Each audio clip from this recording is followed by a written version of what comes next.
enfin pour ma part, quand je suis allé voir une conseillère d'orientation, il n'y avait pas de discussion. Elle avait un bouquin, elle regardait, ouais, c'est vrai que ça vous correspondrait bien. Et c'est surtout le père qui est censé éduquer son enfant. Et on vient de convoquer pour te dire non, c'est pas comme ça que tu dois éduquer ton enfant. T'es pion au collège et au lycée, tu dois être formé à faire des clés de bras.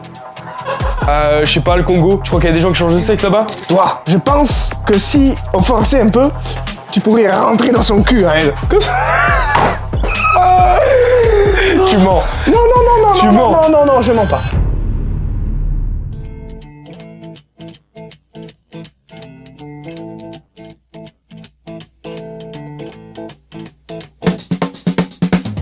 Bonjour et bienvenue à tous sur le Powercast, le podcast qui booste votre développement personnel à travers des faits de société, des sujets percutants et l'actualité pour vous aider à atteindre votre version 2.0, le tout dans un garage. Ça va mec?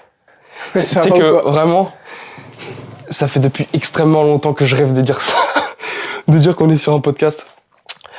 Tu commences donc là, ouais les gars, pour ceux qui savent pas, les podcasts, comment vont se dérouler? Il n'y a pas de cut, il n'y a rien. S'il doit y avoir des blancs, il y a des blancs. C'est vraiment un format authentique qu'on a voulu tester sur notre chaîne YouTube. Donc si vous nous découvrez à travers les podcasts, c'est cool. On va parler d'énormément de choses, vous allez voir. Comment se déroule le début des podcasts? Ok, très simple. Donc là, on a un conseil pratique au début de chaque podcast et qui suit ensuite une citation du jour en rapport avec l'épisode du jour. Donc aujourd'hui, épisode numéro 1. Je te laisse le Sachant, juste les gars, que le conseil pratique n'a rien à voir avec la situation. C'est juste un conseil pratique qui peut vous aider dans votre développement, dans plein de trucs. Mais ça n'a rien à voir avec le sujet du jour. Donc, je suis excité, c'est le premier podcast, vous comprenez. Et on va dire des choses qui ne sont pas acceptables. Qui sont politiquement incorrectes. Qui sont difficiles. Alors, eh bien écoutez, la citation du jour, je vais attendre. On va d'abord commencer par le conseil pratique. Ça se fera, ça, tu l'as dit que ça commencerait toujours par le conseil pratique. Conseil pratique, ouais. Donc le conseil pratique, c'est très simple.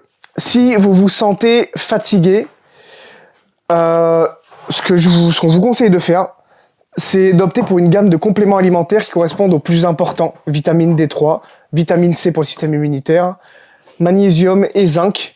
C'est les fondamentaux des compléments alimentaires, on vous le conseille. Et il y a des marques qui sont extrêmement bonnes là-dedans. Je vous dis la marque que je prends. Attention, politiquement incorrect, dans 3, 2, 1, c'est pas grave avec mes doigts, je me suis chié, mais Raptor Nutrition. Raptor Nutrition, qui est une marque incroyable. Pour ceux qui connaissent ce mec, en fait, il s'est tué à la tâche pour sa marque de compléments. Et j'en ressens les effets parce que je suis un gros sportif qui performe dans un domaine en particulier. Et franchement, ça marche du feu de Dieu. Si vous vous sentez fatigué, vous allez sur le site Raptor Nutrition, vous prenez la gamme équilibre et vous allez voir rien que ça va vous changer sans forcément avoir des habitudes précises que vous mettez en place. Voilà, c'était le conseil pratique du jour. Maintenant, citation du jour, mon pote. En rapport avec l'épisode. Vas-y, dis, tu vois. Je m'en souviens tellement, j'ai pas besoin de la lire puisque c'est une citation qui correspond un petit peu à notre mentalité. Donc là, ouais, citation en rapport avec l'épisode du jour, les gars. La citation sera toujours en rapport. Citation. Écoutez bien. Tout dans ce monde peut être brisé, même les chaînes avec lesquelles on vous a enchaîné. Répète pour que les gens comprennent. Citation du jour. Tout dans ce monde peut être brisé, même les chaînes avec lesquelles on vous a enchaîné. Voilà. Très très important. Ok. Et on va pouvoir commencer, on se frotte les mains. Dans le vif du sujet. Éducation nationale, tiens-toi bien. Bon, on va parler de quoi, mec? Alors, le titre, on vous le donne, comme ça vous aurez une idée, c'est « Le système scolaire est une usine à esclaves ». C'est le titre. Expliquer d'une autre manière, c'est que le système scolaire, ça n'est absolument pas ça qui garantit une réussite ou qui fera votre réussite. Pas du tout. Premier sujet qu'on va aborder là-dessus, sachant que on ne pourra sans doute pas tout aborder, c'est que le système, il veut pas que vous réussissiez, mais il veut que vous vous conformiez. Ça, c'est vrai, mec. C'est un vrai truc. Parce que quand tu regardes, peut-être que tu as dû le voir, mais moi, j'ai même entendu beaucoup de fois, mais même un gosse, tu sais, quand il rentre à l'école, que ce soit en maternelle et tout, il rentre avec plein de créativité. Il rentre avec l'envie d'apprendre, la soif d'apprendre même. Genre vraiment, les gamins, quand ils rentrent à l'école, mec, les gamins, quand ils rentrent à l'école, ils sont pas là pour qu'on leur donne même si ça aide l'étape de multiplication, mais ils vont être là plus pour apprendre énormément de choses. Et en fait, on va leur dire non. Ça va être ça. Le système, il est basé comme ça. Et après, ça les dégoûte. Et on en revient avec des gosses, genre, ils rentrent dans le système scolaire, tu vois, maternelle. Je le sais parce que, moi, avec mon taf, parce que là, du coup, les gars, en attendant que les projets se lancent et tout, je travaille en animation avec des enfants en maternelle.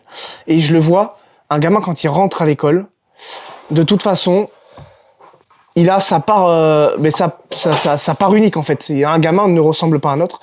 Et de toute façon, on le voyait, gros, quand t'es à l'école et tout, t'es toi, t'es pas un autre, et les autres ne sont pas toi. On a tous notre part unique, et en vérité, ça va paraître bizarre ce qu'on va dire, mais un enfant, il a une psychologie naturelle qui colle beaucoup plus à un entrepreneuriat, une soif d'aventure que ce qu'on lui impose à l'école. En fait, à l'école, vous arrivez tel que vous êtes, et on vous dit, non, il faut que tu sois comme ça. T'arrives avec des rêves, voilà, avec des objectifs. En vrai, t'es gamin, t'as des objectifs de gamin, mais t'arrives avec des objectifs et des ambitions de gamin, mais en fait on te tacle. Il y a qu'à demander, tu sais, les métiers que veulent faire les gamins, c'est que des trucs de zinzin. Astronaute, machin, etc. Ne serait-ce que la phrase, je vais être riche. Genre des trucs, genre des métiers où, ouais, c'est ça, astronaute, archéologue, paléontologue, des trucs, voilà.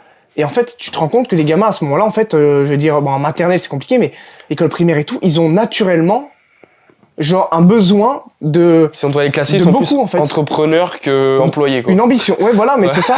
Ils ont une ambition naturelle, en fait. Et en fait, le système scolaire essaie de les réduire à un état d'être, en fait, qui est propre à ce système. Genre une seule voie, tu vois. Sauf que naturellement, on n'est pas fait pour ça. L'être humain n'est pas fait pour ça. Pour suivre une seule voie pendant 40 ans, non. Impossible. Et pourtant, quand t'écoutes ces putains de conseillères d'orientation, là. La pire chose. Tu sais, tu vas dans leur bureau et elle te dit, tu t'arrives, tu t'assois et tu lui demandes, tu lui dis, bon, moi, j'adore la science, j'aimerais, je sais pas, aller dans l'astronomie. Mais je sais pas, tiens, j'aimerais être astronaute. J'aimerais aller dans l'espace. Vous, je sais pas. Peut-être plus un truc en imprimerie. C'est ce qu'on a dit à mon père. Mon père, on lui a dit ça, gros. C'est qu'il était un conseiller d'orientation en 3e. Bah, comme en 3e, tu vois. Et il a évoqué ce qu'il voulait devenir plus tard. Je sais plus ce qu'il m'avait dit. Et la conseillère d'orientation lui dit, vous, je vous verrai bien en imprimerie. Oh, le carnage. Non, mais pourquoi imprimerie c'est quoi le... tu viens, tu dis je vais être machin, fais non, vous avez plus une tête à être en imprimerie. Ça mais ça, je suis sûr qu'ils ont des quotas. Je suis sûr qu'ils ont des quotas. Au suis. Pourquoi si Au Suisse, ça conduit au Suisse, après, l'être humain. Ah oui, ouais, d'accord. Mais un terme à son... À sa vie. À sa vie. Ouais, voilà, on espérons que ça passe entre les lignes de l'algorithme YouTube, mais... Humour. Mais hashtag humour. Mais en gros, ouais, non, mais c'est vrai. Mais en fait, les conseillères d'orientation, gros, écoute bien. Je pense qu'elles ont des quotas en vrai. Les conseillères d'orientation ne sont les conseillères. En fait, on met ça sur le dos des femmes. Les conseillers ou conseillères d'orientation ne sont pas des conseillers d'orientation pour les jeunes, mais des conseillers d'orientation pour l'État et pour le système. Puisqu'en fait, elles ont des quotas, ils te conseillent, je sais pas, mais en fait, ils te conseillent de faire une branche qui appartient au système ou qui nourrit le système. À partir du moment où c'est une branche... Surtout s'ils voient qu'il y a je dis une pandémie entre guillemets, mais qu'il y a moins de maçons, ils vont automatiquement te dire, ah, vous faites bien d'aller vers... Souvent. C'est jamais vers maçon, hein. Tu vois, c'est plus des métiers genre, ouais, parce que la maçonnerie, c'est utile, machin, mais c'est hyper critiqué, alors que sans ces mecs-là, on n'a plus de maison. Et tu sais qu'en plus, ils envoient des mecs, tous les bacs pro et tout vont dans des trucs comme ça. Et ça a été très critiqué en mode, c'est les teubés qui vont là-bas. Les teubés, ils fabriquent vos maisons.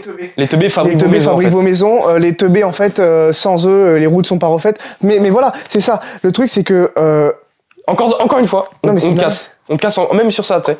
Mais je suis sûr qu'ils ont des quotas. C'est ça. Ils ont des quotas de... Non, je sais pas. Honnêtement, je sais pas s'ils ont des quotas. Par contre, quand tu regardes les conseillers, comment ils fonctionnent, c'est des conseillers propres au système. Genre, c'est encore une fois, ils essaient de t'orienter vers une branche qui nourrit le système. Mais si c'est une branche qui va à l'encontre de ce système ou qui n'en fait pas partie, ils te la conseilleront même pas, ou alors ils te dissuaderont d'y aller. Parce que, enfin, pour ma part, quand je suis allé voir une conseillère d'orientation, il y avait pas de discussion. Elle avait un bouquin, elle regardait, c'est vrai que ça vous correspondrait bien. Ah ouais? Moi, je me rappelle plus trop de. Putain, mais c'est une dinguerie. T'as besoin d'un bouquin ou t'as besoin d'écouter la personne en face de toi. Elle dit ça vous correspondrait bien? Non, mais oui, en gros, elle m'avait conseillé un lycée. Et pourquoi elle me l'avait conseillé? Parce que ce lycée avait des familiarités avec mon collège, en fait. C'est tout. Et c'était un lycée pro, etc., qui était orienté vers le social. Putain, donc... c'est ce que je dis, ils s'en battent les couilles de savoir ce que tu veux faire. Ouais, voilà, c'est ça. Et en fait, je m'en fous. Le social, il y a beaucoup de vertus à travailler dans le social. C'est pas ça le problème. Je veux dire, moi, je fais un métier palliatif en attendant que les productions, qui est littéralement dans le social. Ouais. Avec les enfants maternels, je travaille avec eux dans le social. Donc, il y a, voilà. Mais en fait, ils se foutent complètement que tu fasses quelque chose qui te plaît. Il faut qu'ils fassent quelque chose qui nourrit le système. Sinon, ça ne les intéresse pas. Et moi, je pense sincèrement que les conseillers d'orientation sont, j'appelle ça des pions, des pièces d'échec, mais ouais, du système en partie, ouais. Surtout, ouais. Des pièces d'échec du système, mais c'est ça le truc, c'est qu'en fait, et puis même, une fois, conseiller quelqu'un, bon, ok.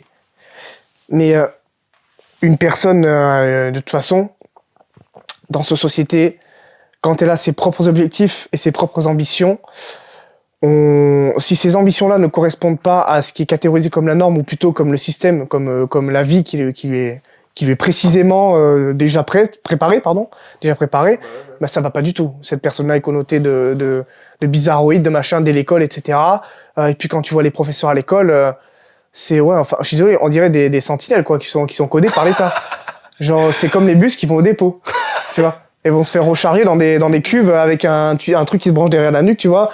Sentinelle numéro 137, tu vois, genre extinction de la sentinelle numéro 137, tu vois. Non mais vraiment, avec un truc qui se branche derrière c'est les incites et les professeurs. Moi en tout cas, à part au collège où j'étais, où là c'était formidable, je suis tombé sur un bon moi des professeurs, j'en ai pas une si mauvaise. J'ai pas une si mauvaise. J'ai pas de problème j'ai pas eu vraiment de problème avec les professeurs. Ah ouais.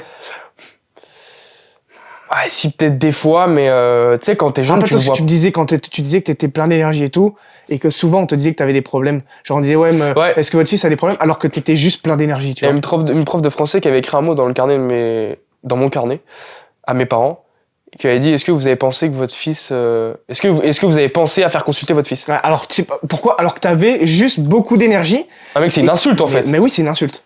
En gros, ça veut dire envoie ton fils chez le docteur. Et va le faire consulter. Mais quand on vous disait que, de toute façon, quand vous ne correspondez pas à ce qui est censé être la norme, ça ne fonctionne pas. Regardez, à l'école, on vous apprend quoi? On vous apprend à dire amen à des règles, sans même les remettre en question. À dire quoi? À dire amen à des règles, ouais. Sans même les remettre en question, à vous conformer, sans poser de questions, à un seul et même schéma. Parce que quand on sait que deux jumeaux, ça dit pas deux jumeaux, mais des jumeaux monozygotes, si je dis pas de bêtises, monozygotes, c'est quand c'est des jumeaux vraiment identiques qui sont nés dans la même poche. Ouais. Quand on sait que des jumeaux monozygotes qui sont nés dans la même poche ne sont pas identiques au niveau psychologique et au niveau de la façon de voir les choses, de comment ils vont évoluer, puisque ils ont leur propre esprit. Alors imaginez deux êtres humains qui ne se sont jamais vus et qui sont du sexe opposé, par exemple. Vous voyez ce que je veux dire? Et là, à tous ces êtres humains différents, il y a une seule voie. Et quand vous sortez de cette voie, eh ben on vous dit d'aller consulter. C'est simple, un truc. Alors là, les gars, je vais me faire tailler en 12. Hein. Mais je m'en fous, je me permets parce que je le suis. Hein. Ça commence. Allez, j'ai été diagnostiqué étant petit TDAH, trouble de l'hyperactivité et de l'attention. TDAH. Ça, on n'avait pas besoin du diagnostic pour le voir, ça. Voilà, les symptômes, c'est... Enfin, les symptômes, ça y est. En gros, c'est juste, vous êtes quelqu'un qui a énormément d'énergie. Bah, c'est une maladie. T'es malade. T'as une pathologie. Suivant l'état, si on écoute les... Mais en fait, voilà, TDAH, c'est juste, vous avez beaucoup d'énergie, effectivement, quelques troubles à rester, concentré très longtemps. Enfin, alors, joli, concentration, la capacité de concentration n'est pas impactée lorsqu'on est TDAH. C'est juste une capacité de concentration sur le long terme. Mais ça, aucun être humain n'est fait pour tenir sur le long terme. Donc, la conclusion, c'est qu'en fait, on a réussi à diagnostiquer des gens TDAH à partir du moment où on les a enfermés dans des classes pendant 8 heures par jour. Bah si. Conclusion, le TDAH n'existe pas. Ça n'existe pas. Tu es juste quelqu'un qui a beaucoup d'énergie. C'est-à-dire qu'en fait, ça existe parce qu'un système comme ça existe. Exactement. C'est comme... C'est ça. On va pas aller là-dessus parce que c'est pas trop le sujet de la vidéo, mais c'est comme la gauche et la droite. En réalité, c'est juste des valeurs qu'on a et c'est un truc qui a été créé sur des personnalités. C'est pas tout à fait pareil. Et mais sur regarde, des idées qu'on a. exemple, en fait, TDAH. Moi, je pense que la gauche...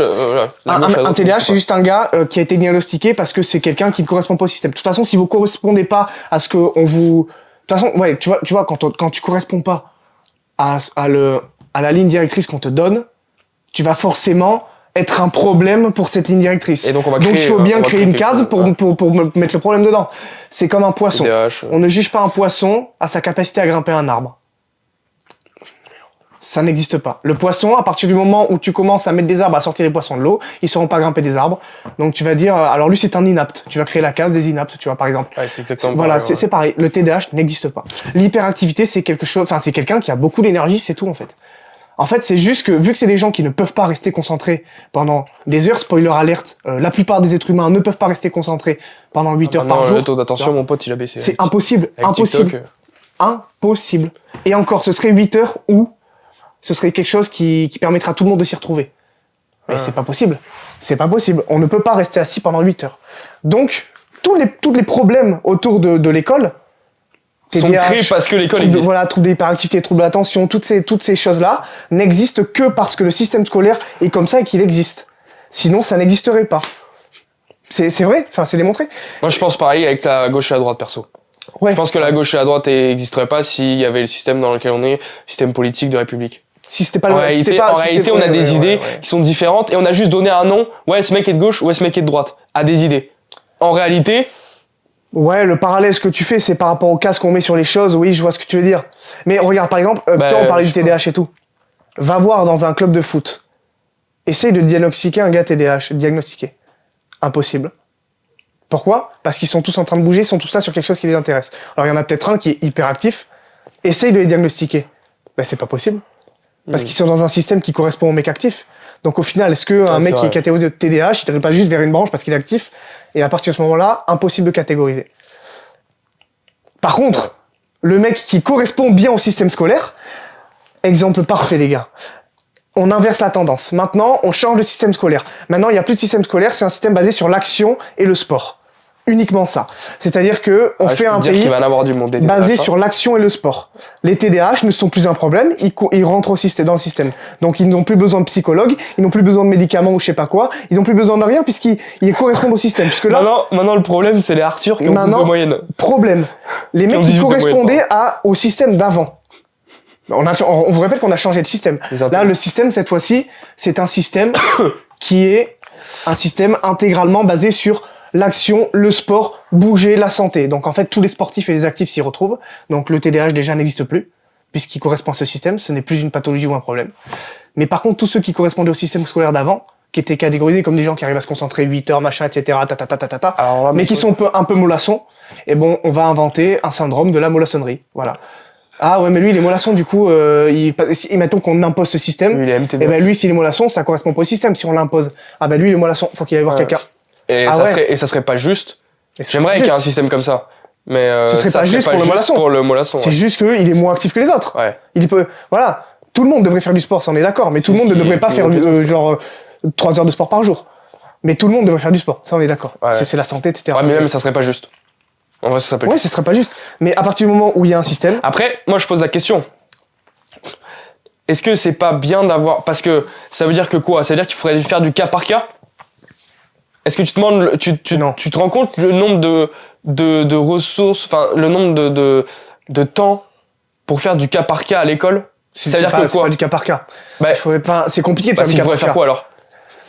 Mais disons quoi comme système alors à l'école ? En fait, admettons qu'on arrive à diagnostiquer des gens, Allez, on arrête de parler de domaine médical, juste à identifier les gens et leur nature.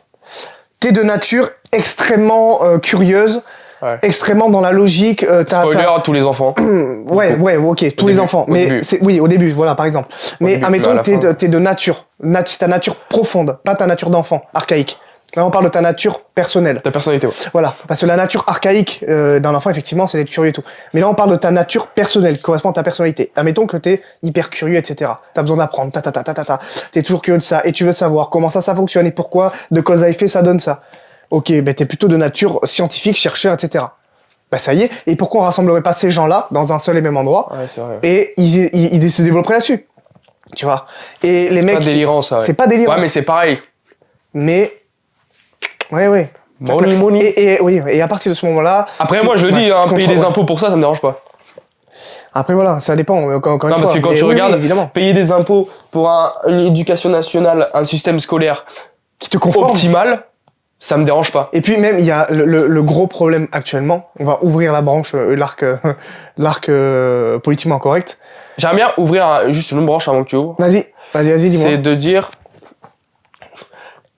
Juste de faire un constat du système scolaire. Le constat, vas-y. Le constat du système scolaire, non mais c'est un constat rapide, hein. Ah ouais. Juste que je vais faire, après tu balances. Non, vas-y. Mais le constat que je veux faire, c'est juste j'invite les gens, parce que ça, il y en a, tu vas leur dire, ouais, le système scolaire, il est pas ouf et tout, ils font, oh ça va, on a une école, au moins, nos enfants sont éduqués et tout. Ok. Maintenant, je vais juste dire un truc. Quand tu constates le système scolaire des années, des années 80, et que tu regardes le système scolaire de maintenant. Qui ressemblait quand même, hein. Ok. Il a ressemblé, ouais. Faut partir un maintenant, peu. Maintenant, quand tu regardes dans les années 80, et maintenant, en 2024, ça là. Ouais. Tu sais comment c'était dans les années 80, ça? C'était une brique. C'était même pas là, en fait. Je sais même pas. Je sais même pas. Années 80, il n'y avait pas de portable. Un PC. Pas encore. Un PC. C'était un putain de carré, le truc. Regarde comment ça a évolué. Une voiture, regarde comment c'était avant, regarde comment c'est maintenant. Voilà. Le système scolaire, regarde comment il était avant, regarde comment il est maintenant. Il a pas évolué. C'est vrai ça. C'est vrai ça. Évolution. Mais c'est logique. Regarde une salle de classe avant, regarde une salle de classe maintenant. C'est un truc de ouf. Qu'est-ce qui a changé? Donc déjà ça devrait alerter les gens et va se dire la population a changé. C'est vrai ça. Hein. Les innovations, donc ça, une voiture, un PC a changé. Mais le système scolaire, ce qui est censé... En moins de 50 ans. Hein. Ouais. Le système scolaire qui est censé faire évoluer et éduquer les gens est resté le même. Là, déjà, il faut se mettre à... C'est pas logique. C'est un problème. C'est illogique, c'est le seul truc qui n'a pas évolué. Pour ça, je dis, faites un constat, déjà. Même les trucs, par exemple, qui... le domaine sportif ou n'importe quoi, mais en fait, et tu viens de le résumer, hein, tout a évolué. Quand tu regardes... On a l'IA maintenant. Mais on a l'IA. Mais par contre, quand tu regardes le système scolaire, c'est le même que dans les années 80, comme tu dis. Regarde une salle de classe avant, regarde une salle de classe maintenant. Et c'est le même probablement aussi que dans les années... dans les années 70, dans les années 60. Et dans les années qui viendront plus. S'il n'est pas changé. Donc, c'est ouf de pas faire évoluer quelque chose. Maintenant, il y a un autre problème. Le fait de rentrer dans le système, ouais, déjà, c'est censé poser un... Mais il y a un autre problème, c'est que le système aujourd'hui scolaire n'est plus simplement un système scolaire, mais un système de formatage politique. On est désolé de le dire, mais on va rentrer dans le politique ou quoi là? On le dit, hein. Ok. C'est du wokisme. Oh. Voilà.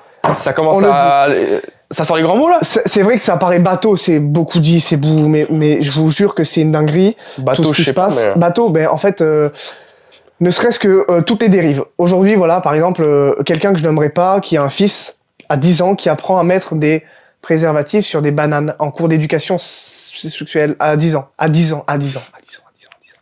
Voilà. Ensuite, on leur apprend que le genre n'a pas forcément d'importance. Tu es un petit garçon, c'est pas grave, c'est pas vraiment... Là, je vous parle du même enfant.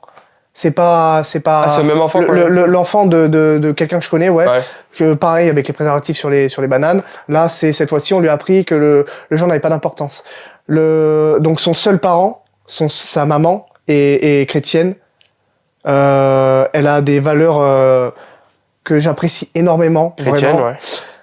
Et des valeurs assez traditionnelles, donc tout ce qui est délire de déviance de genre, non. Ouais, c'est une raciste quoi.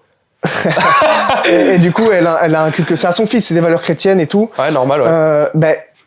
C'est traditionnel quoi. Ouais, bah ouais.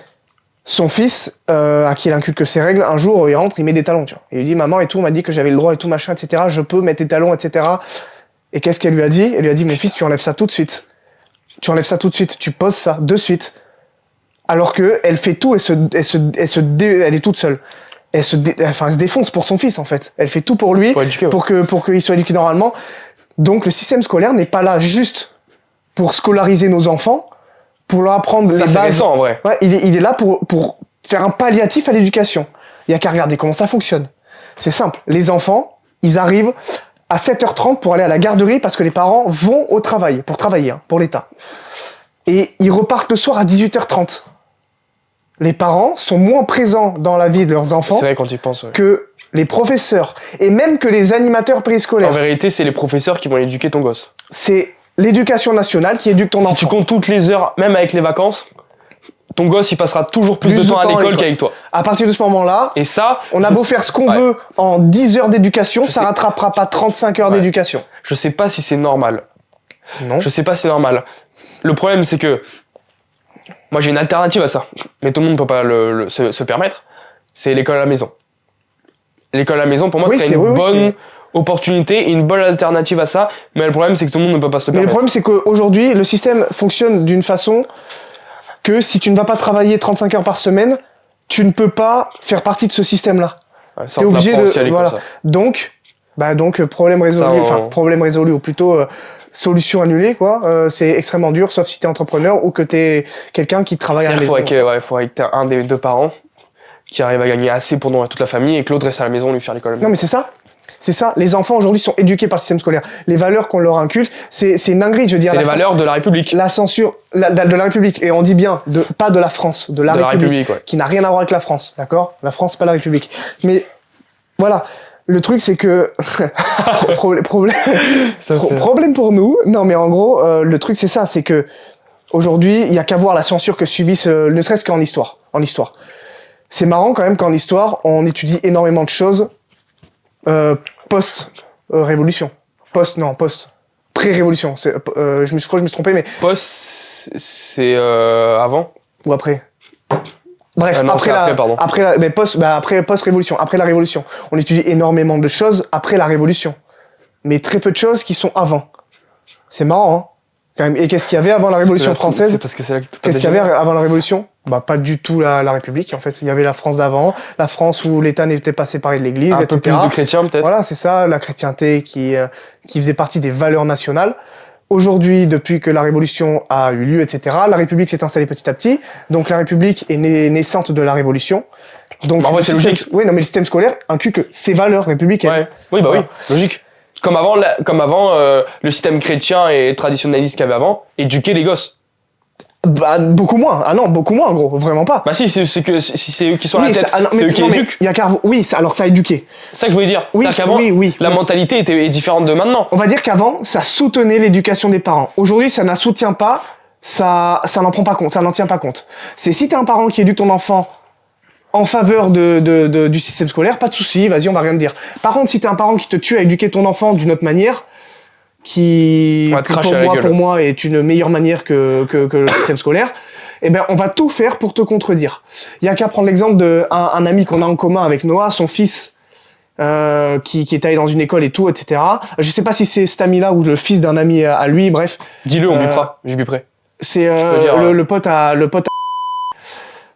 donc l'ami de notre ami qui a aussi un fils, il devait subir dans son école une intervention de drag queen.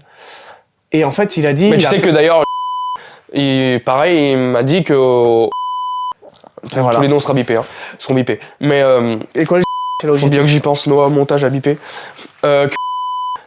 Ils avaient affiché un drapeau LGBT sur un des tableaux. Mais voilà, c'est ça. Ouais, voilà. Et que pendant les... Ouais, voilà, c'est ça. Et que du coup, il me semble que pendant la Gay Pride ou je ne sais quoi, le drapeau était toujours affiché. Mais en fait, bref, l'ami de cet ami... du coup qui a un fils aussi, son fils devait subir une intervention d'LGBT dans une école. Il l'avait pas dit. Il a appelé disant mon fils ne viendra pas aujourd'hui. C'était quand ça? Mais c'était quand on était en s'entraîner à la salle l'année dernière.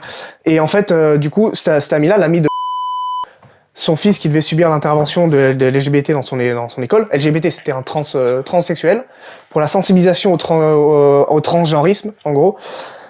Et ben il a appelé, il a dit mon fils ne sera pas là aujourd'hui.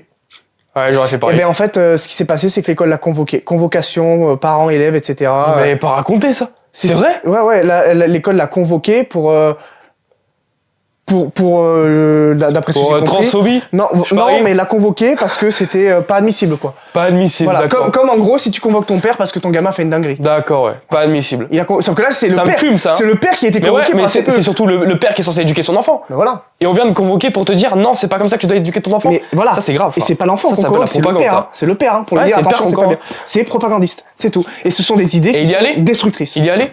Moi, tu me convoques pour ça, j'y vais pas. Il est pas allé. Moi, j'y vais pas. Il est pas allé. C'est des idées destructrices, il y est pas allé. Ouais, bah ouais. C'est des idées qui sont...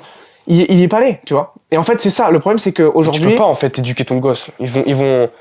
La République va te le prendre, ton gosse. Ils vont t'éduquer à... Mais de toute façon, quand tu réfléchis, regarde, Révolution française, destruction de ce qu'il y avait avant. Ben, on n'a qu'à continuer dans le système de destruction, alors. C'est ce qui se passe aujourd'hui avec le wokisme. Le wokisme, c'est la déconstruction. La naissance du wokisme, c'est la Révolution française. Et parce que il y en a qui disent que c'est un dérivé du marxisme, mais je pense plutôt que la naissance du Communisme, en gros. Ouais, mais la naissance du wokisme, la raison pour laquelle il existe aujourd'hui, c'est la révolution. C'est ce qui est après la révolution. Parce que wokisme, c'est éveillé, progrès, etc. Révolution est basée sur détruire un système. Wokisme, c'est de la déconstruction. Ça suit la logique des choses. Et donc, ils continuent à déconstruire. On va déconstruire vos gamins, les gars. On va les déconstruire bien. Et voilà. Alors, tous ceux qui disent, ouais, théorie du complot et tout, mais il y a qu'à voir les professeurs. Enfin, Théorie du complot de quoi les instituts des écoles ont tous les mêmes idées.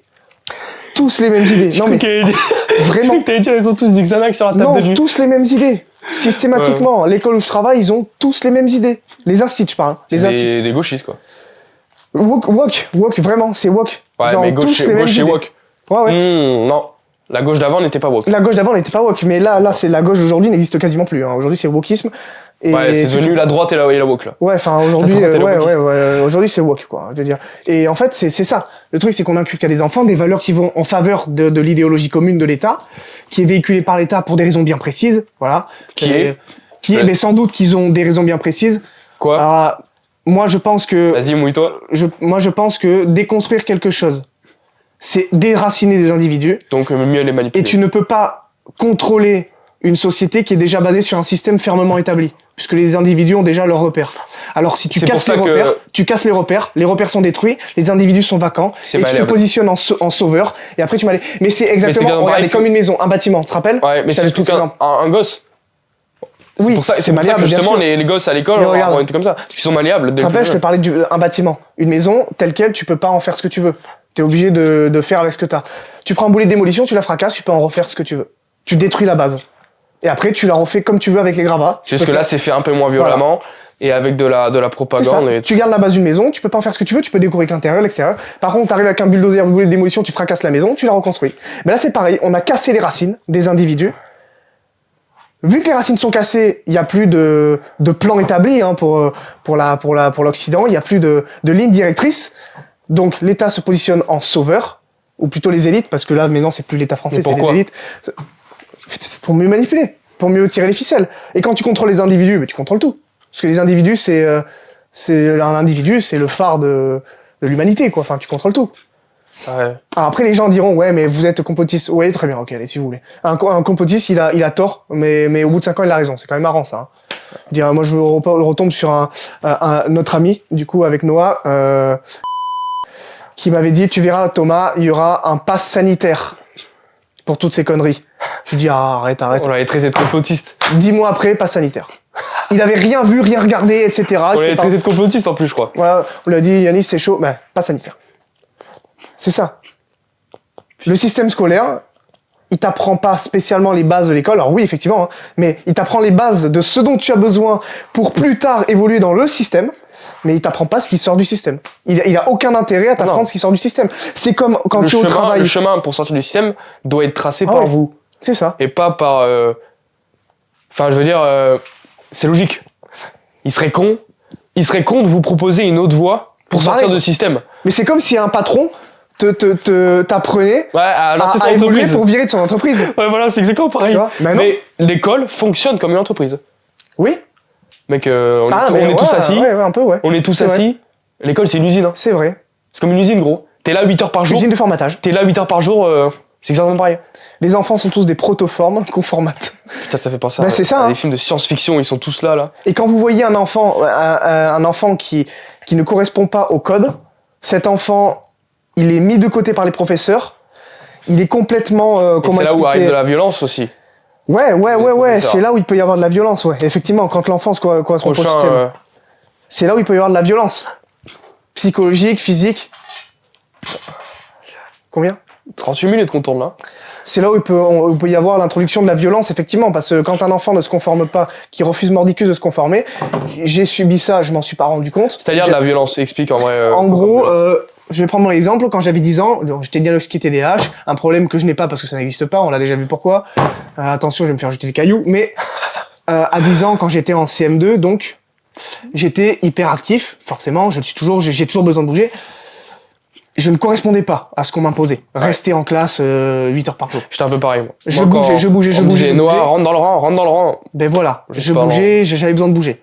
Et en fait, mon instinct, je ne l'ai pas, j'ai pas le... Au collège ou en maternelle? En primaire, j'avais 10 ans, gros.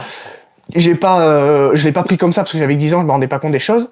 Mais la violence, c'était que, en fait, cette prof me punissait tout le temps, me réprimait tout le temps, et disons qu'elle m'empêchait, elle me coupait de mon originalité. Voilà, c'est ça.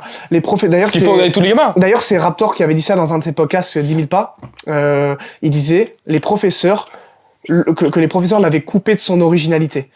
Sa créativité, de ses rêves. Vous êtes originaux, vous n'êtes pas intéressant pour l'État. Vous avez besoin d'être comme ça. Ordinaire. C'est ce qu'on appelle du formatage, communisme. De formatage, hein. C'est une forme de communisme. On te formate pour que vous soyez tous Communisme identiques. intellectuel. Communisme intellectuel. Voilà, c'est ça. Et comme j'avais beaucoup d'énergie, cette professeure, qu'est-ce qu'elle faisait? Elle me punissait tout le temps, elle me réprimandait tout le temps. Elle finissait par dès que je bougeais un cil, m'envoyer au coin, etc. Mais quand je dis dès que je bougeais un cil, c'est-à-dire que je faisais... Est-ce que tu faisais pas vraiment de la merde, tu t'en rappelles pas? Non, parce que des fois, quand on est gosse, je me souviens moi je t'avoue, il y a non. des fois, il y a des problèmes de comportement, je l'avais mérité. Quand il y a des Mais punitions. évidemment, il y a tous des punitions qu'on a méritées, ça Ouais. c'est clair, mais pas tant que ça. C'est-à-dire que moi, je me souviens, le cours durait 1 heure et quelques. Au bout de 45 minutes, il fallait que je me lève, quoi. Il fallait que je me lève et tout, j'avais besoin de ça. Ah, La moi prof, aussi, ouais. elle avait décidé, Mordicus, tu ne te lèveras pas. Ce n'est pas fini. Mordicus? Un Mordicus, ça veut dire fermement, quoi. Ok. Tu ne te lèveras pas. C'est pas fini. Et en fait, à partir de ce moment-là, elle me punissait tout le temps. Et il y a un autre petit, comme ça, avec qui je suis à l'école, etc., que je crois que c'est les maîtresses qui font ça, en gros, qui pareil, beaucoup d'énergie. Dès qu'ils bougent, elles anticipent directement la punition qu'elles doivent leur donner, donc elles lui donnent direct la punition. Elles anticipent. Ah ouais. Je crois que c'est ça. Je crois que c'est les maîtresses. C'est une histoire que j'ai entendue. Alors, je n'affirme pas parce que je suis pas sûr de ce que je dis. Mais il me semble qu'il y a une histoire comme ça, un petit que j'ai moi aussi en animation, en temps d'animation, qui a beaucoup d'énergie, il me semble, je n'affirme rien, mais que les professeurs des écoles qui sont avec qui il est en classe anticipent ces sursauts d'énergie et le punissent au moment où il bouge de jambe, quoi. Ouais. Tu vas déranger la classe pour ceux qui sont bien formatés, et donc tu vas là-bas. Après, encore une fois, on caricature les propos pour que vous compreniez, mais c'est ça, quoi. Ok. Cassage de l'individu. Hein? Promotion de la médiocrité aussi. Ouais, c'est ça qu'on avait noté, la promotion de la médiocrité. L'école, comme on vous disait, vous casse votre originalité. Elle t'invite pas à, on va dire, à révolutionner quelque chose, à Exactement. innover et à faire de grandes choses. Elle t'invite pas à être créatif, elle t'invite à te conformer, elle t'invite À faire 35 heures par semaine et être un employé. à adopter les Alors, c'est idées sûr. qu'on te véhicule. Si toutes les innovations de ce monde n'avaient pas été concrétisées, elles seraient pas là. Mais il a bien fallu aussi des employés derrière. Évidemment, bien sûr. Voilà. Mais un employé qui participe à la création, ça, en fait, on va dire qu'un d'accord. employé, ouais, je dis pas qu'il en faut pas, il en faut des employés. Sinon, on est baisé là, si demain il n'y a plus d'employés, tu vois. Bien sûr qu'il en faut. C'est Par pas ça contre, qu'on dit. Un employé tout seul, il fait rien. Un patron, par contre, Il qui a crée l'emploi. il va créer de l'emploi et c'est lui qui va innover de base. C'est lui qui va C'est ça? qui va partir de rien, qui va construire quelque chose, qui va innover et qui va recruter ces personnes. Mais de toute façon, on va être très clair. Les caméras avec lesquelles on se filme et le micro avec lequel on entend. Est-ce qu'il a été inventé par un gars qui s'est conformé? Non. Non. Un jour, il y a un gars qui a dit, je vais prendre quelque chose et on va pouvoir avoir des images de nous qui seront avec le son. Les gens ont dû le regarder, ont dit, mais t'es con, quoi. Ça va pas, mec, mais qu'est-ce que tu racontes? Des images de quoi? Mais où tu vois des images? Comment on fait des images? Et un jour, il y a un mec qui a inventé l'appareil photo. Et puis, il y a un gars qui a inventé la caméra. Spoiler, Etc. ce mec n'était pas en CDI. Et imaginez les mecs qui ont inventé la bagnole. Oh, on va se déplacer dans des trucs qui peuvent rouler à 150. Et ça fera 1,5 tonne. Tu vois? Mais est-ce que vous pensez... C'est simple. Toutes les innovations ont été faites par des gens qui ont été créatifs et qui ont laissé place à leur originalité. Elles n'ont jamais été faites par les gens qui se sont conformés. Et ça, c'est très intéressant ce que tu dis, et c'est très vrai. Et j'ai un argument qui va pile dans le sens qu'on dit, et qui justifie parfaitement. C'est que quand tu regardes, tous les plus grands entrepreneurs et tous les mecs qui ont innové ont été des merdes à l'école. Oui, c'est vrai. et ils n'ont rien réussi à l'école. Il y en a beaucoup qui étaient comme ça, c'est vrai. Ils ont soit pas le bac, il y en a qui ont le bac. Mais quand tu regardes toute leur histoire, et c'est pas banal, les gens ils sont là, ils voient ça, tu sais, des fois je vois des trucs sur Insta, des mecs qui parlent de leur parcours, qui disent que ils ont pas le bac, ils ont réussi, mieux que tout le monde, et les gens ils sont là à rager en commentaire. À dire ouais, il a pas été à l'école, mais si, il a juste eu de la chance, tu vois. Il a juste de la chance, ouais. Quand tu regardes le point commun qu'ils ont tous, je dis pas qu'il faut arrêter ses études et que vous allez devenir millionnaire. Pas ça que je dis. Je dis juste que Déjà, la chance, c'est quoi? C'est t'as été là au bon moment. Donc, c'est que t'as été là. t'as réussi à, ouais, mais à, c'est-à-dire à saisir que les opportunités. toi, t'as fait preuve de mouvement pour avoir cette chance. Ouais, Si tu voilà. restais chez toi, cette chance aurait pas arrivé, déjà. Je dis pas aux gens de quitter leurs études. Je dis juste que Non, quand tu regardes le point commun qu'il y a eu, c'est que ces gens-là, soit ils n'ont pas le bac, soit à l'école, ils racontent qu'ils ont eu du mal à se conformer. Mais pourquoi? Qu'ils sont pas rentrés dans la case et quand tu regardes, c'est eux qui. Mais c'est ça. Parce que qui toutes brassent le plus les et qui ont créé des innovations, trucs de ouf. toutes les innovations, les choses qui ont révolutionné le monde. Thomas Edison. J'entendais ça dans une vidéo d'un youtubeur. Désolé pour vos oreilles. Dans la vidéo d'un youtubeur que j'affectionne particulièrement, il s'appelle Billiz. Il disait, Billiz, Ouais. peut-être on mettra son. Et il disait, Thomas Edison, il a fait 10 000 essais pour l'ampoule électrique. Il a fait 10 000 essais. Est-ce que c'est le comportement d'un gars qui se conforme, ça? 10 000 essais. Sachant qu'aujourd'hui, on voit l'échec comme quelque chose de négatif dans le système scolaire. Est-ce qu'il faut pas avoir la tête solide pour faire 999 échecs? Et se dire que le dernier passera. 9900, ouais, c'est ça. Et se dire que le 10 millième, ça va être la bonne. Et aujourd'hui, on a l'ampoule électrique et puis on a des dérivés qui en découlent, comme les lumières avec lesquelles on s'éclaire. Et en fait, c'est vrai que c'est un truc que les gens ont oublié. Ils ont oublié que tous les objets qu'ils ont, tout, hein, même les vêtements. tout, Même les vêtements, en gros. n'ont pas été faits par des gens qui se conforment. Ça n'a pas été par des gens qui se Ça a été fait par pas des été gens fait qui ont par- eu des idées Mais qui ça a pas n'existaient pas à la base. Mais oui, qui ont créé, qui ont été ça. créatifs. C'est ça. Donc ils sont pas laissés conformer par tout ce qu'on. Alors que le Parce qu'on principe balance. du conformisme, c'est se conformer à quelque chose qui existe déjà pour pouvoir servir cette cause. C'est pas ne pas C'est ça. ne pas se conformer pour ne pas se conformer. Voilà, c'est ça, évidemment. On se dit pas voilà, on dit juste rendez-vous bien compte que tout ce qui a été créé sur cette terre, c'est pas par des gens qui sont conformés, et rendez-vous bien compte aussi que le système scolaire, il a un but précis derrière qui est pas que vous créez des choses. Non, Et que vous soyez c'est pour que créatif. vous serviez ce système-là. Voilà. Et Mais que heureusement le qu'il y a des système, gens, voilà. heureusement qu'il y a des gens qui veulent pas se conformer parce que sinon C'est ça. on serait baisé. Hein. Le système scolaire, ce sont les préparateurs des futures pièces d'échecs du système au-dessus de ce système scolaire. Et les professeurs aujourd'hui, qui avant étaient Contribue à ça. professeur avant était un métier beaucoup plus de vocation. Plus noble. Maintenant, c'est beaucoup moins un métier de vocation et beaucoup moins noble. Aujourd'hui, les professeurs sont les sentinelles du système scolaire qui sont censés conformer les futures pièces d'échecs du En fait, il faut système. bien comprendre qu'un professeur, maintenant, un professeur d'école, quand t'enseignes une matière, les maths, etc., c'est vrai, comme tu dis, c'est beaucoup moins noble, mais surtout que les professeurs sont beaucoup moins passionnés Ouais. quand tu regardes. Ouais. Et dans un métier comme ça, un métier comme la maçonnerie, un métier comme plombier, tu peux être passionné, ça va toujours t'aider. Par contre, tu peux faire du bon boulot sans forcément être passionné. Un professeur ouais. des écoles, un coach, Ouais. si, tu peux. un oui. coach sportif, tu vois, où il y a vraiment ce truc de donner envie d'apprendre, t'es obligé d'être passionné. Tu ne peux pas exercer, tu peux pas être prof de maths ou prof de français sans être passionné de base par la langue française ou sans être passionné de base par Pythagore ou Thalès. C'est impossible. Ouais, je vois. C'est impossible. Tout comme un coach Oui, je sportif, vois parce que c'est vrai que un coach ouais. en, je sais pas, en boxe ou en parcours ou en foot, jamais il ne pourra bien enseigner et il sera jamais bon C'est vrai. s'il n'est pas passionné par le foot, la boxe ou le parcours. C'est vrai que quand tu regardes tout ce qui relève de la création ou de la transformation de matière, Et la transmission de valeur. surtout la transformation de matière. La création de matière, c'est différent. Ça relève beaucoup plus de Et l'ingénierie. nos professeurs maintenant ne Mais, sont pas passionnés.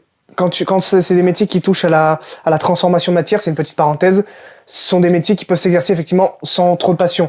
Dire ouvriers du bâtiment qui sont des métiers extrêmement utiles sans qui on n'aurait rien du tout. Si t'es passionné, ça va t'aider. On va pas se Ça mentir. va t'aider, mais tu peux être performant et Voilà. parce que déjà il y a déjà si on était dans un pays qui fonctionnerait comme il faut, ces gens-là seraient extrêmement valorisés parce qu'en fait du Ces coup gens-là seraient payés 3 000 Voilà. euros net. voilà déjà Et, voilà. Il y aurait des subventions. on serait Il y aura des enfin, subventions pour eux et pas des subventions pour changer de sexe. Voilà, c'est Mais ça. ça, malheureusement, Mais ce que je veux dire, ça enfin, c'est suffit un ça. Oui, on pourrait envisager, mais ce que je veux dire, c'est que déjà, ces gens-là se diraient, ok, je peux aider des gens de ouf. Donc déjà, la passion, c'est la passion d'aider les gens. Transmettre. Pas forcément directement l'outil qu'ils utilisent pour aider les gens, mais Ouais. voilà. Après, la passion, je veux dire, un maçon passionné, ça existe parce que c'est beaucoup plus... Non, je dis pas que ça existe pas, mais voilà. je dis juste c'est moins problématique. Il y a moins Si de t'es pas créativité passionné. dedans. Il y a moins de notions de créativité quand tu es un maçon. Je sais pas. Il y a des notions d'efficacité au travail. C'est différent. C'est autre voilà. chose. Mais en tout cas, tout ce qui touche au domaine créativité, originalité, tout ça, T'es c'est obligé d'être comprimé. passionné. Enfin, c'est même pas comprimé, pardon, c'est supprimé. On ne peut pas permettre à un individu d'être un électron libre quand on veut que cet individu serve un système précis.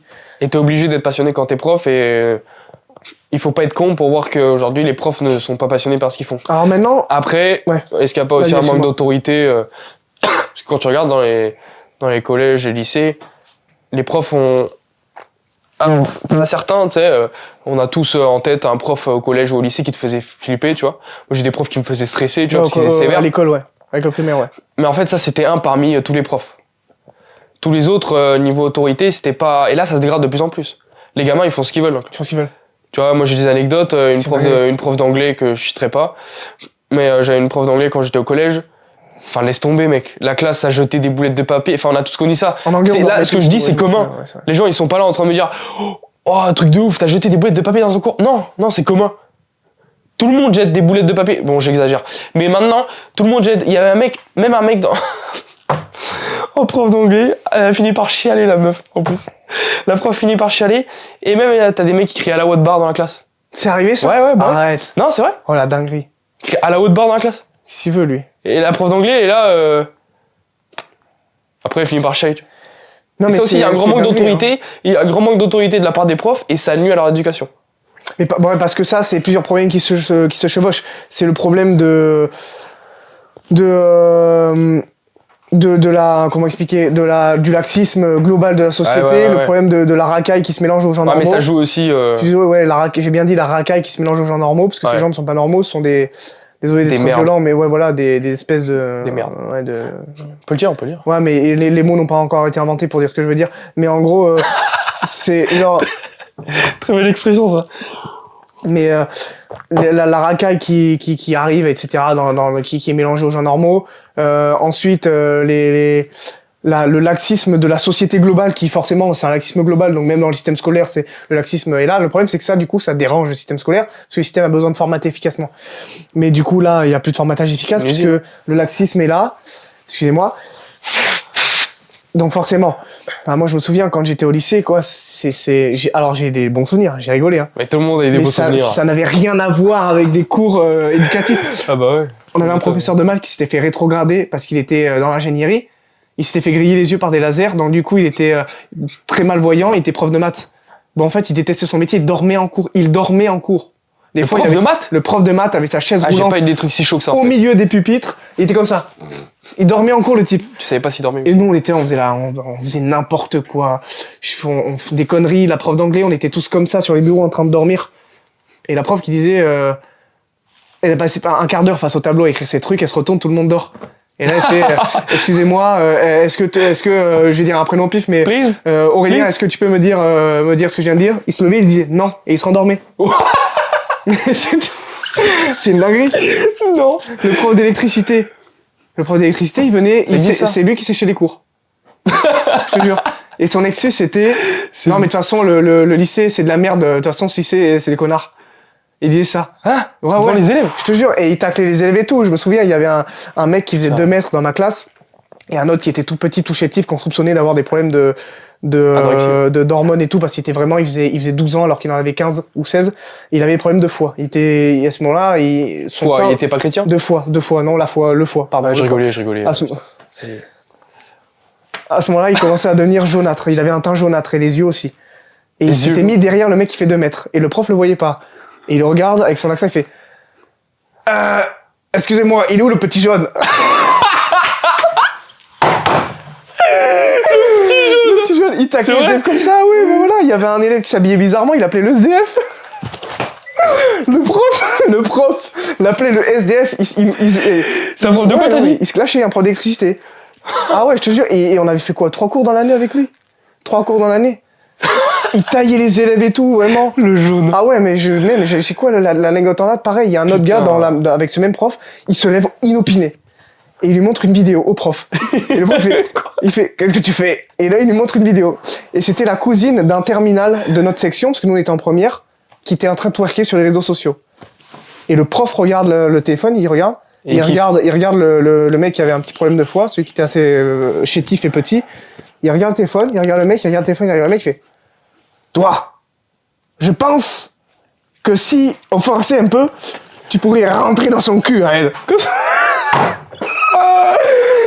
Tu mens. Non, je mens pas. Je mens. T'as pas le droit de dire ça en tant que prof. Ouais, et en fait, c'est tout ce que je me souviens de ce prof, parce qu'en fait, il y a que ça de souvenirs. Là, vraiment.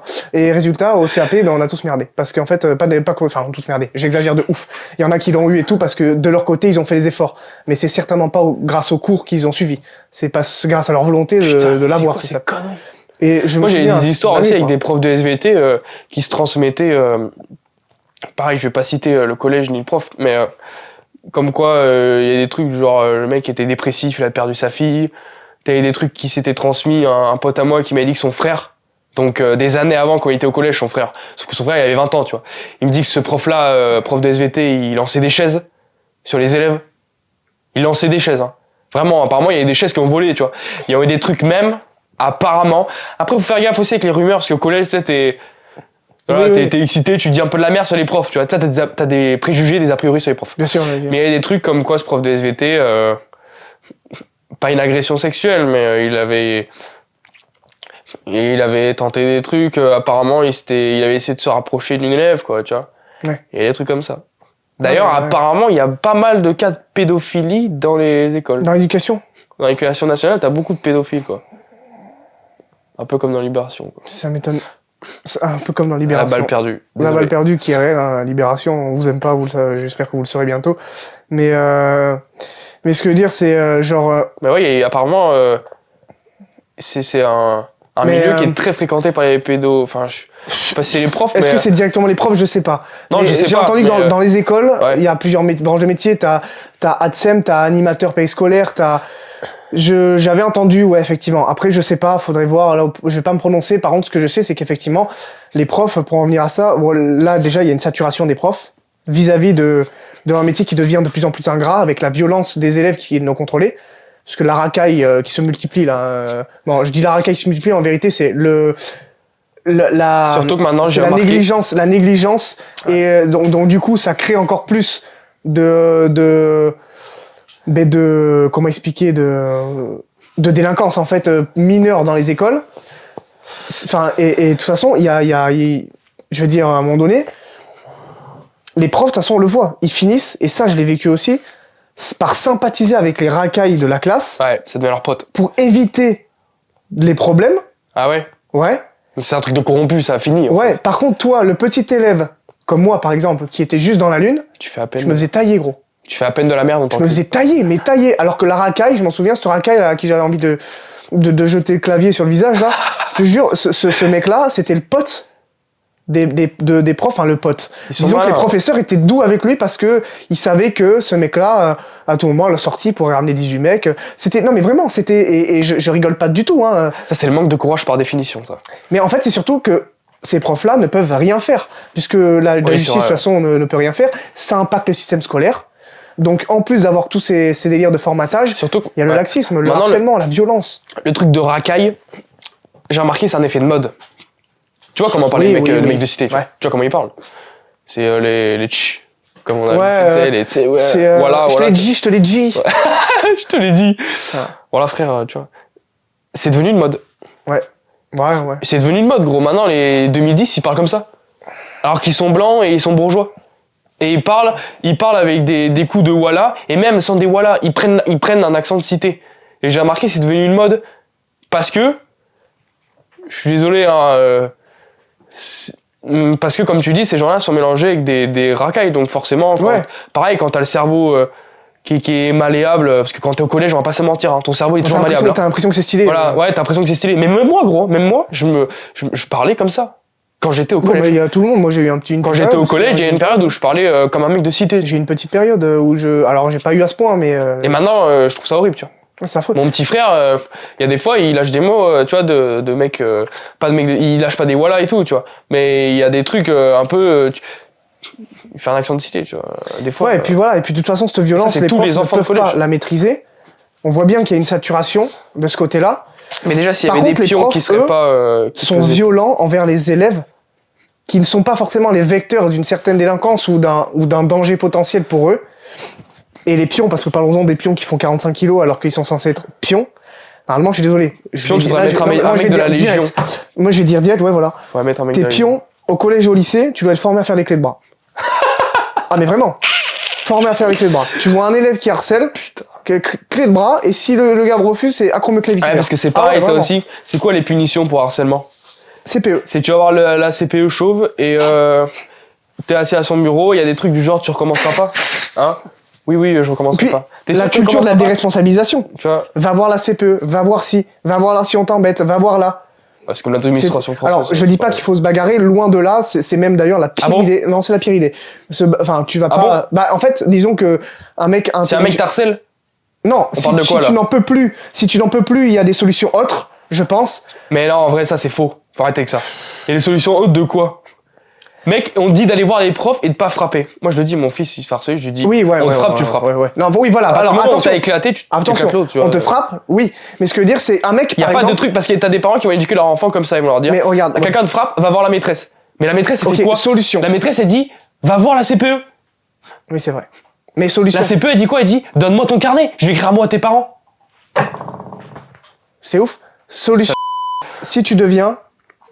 Il a Pardon. dit. Si tu deviens.